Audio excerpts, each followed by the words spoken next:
Thought I'd introduce you to my spider collection. This is cotton number 1. She's a big girl. She's about 3.5 inches long. Her baby is there. She's about 1.5 inches.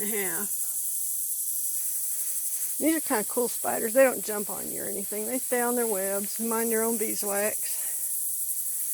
She's a grandma. She's probably 4 or 5 inches long. They're very pretty.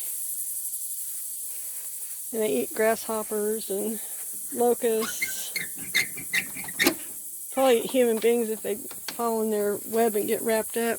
Come on, chicks. I'm putting the chickens to bed. That's what we're doing out here. Sure, we got water. Come on, chick. Have marshmallow. Come on. Come on, you girls. Come on. Good girls. Come on. Come on, sisters. Come on. Come on. Come on. Look at girls. Boss hen's already roosted up. Come on, you girls.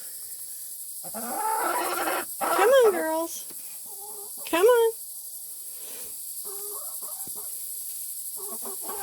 Good girl. You mind that boss hen. She said go to bed. She meant it, didn't she? You gonna roost up too? You have marshmallows in the morning. They're waiting here for you. See? See? There's your one. There you go. You found it. There you go. Boss hen got to it before you could, sister. There you go. Everybody got their marshmallow. All right. Good night, girls. Good night, girls.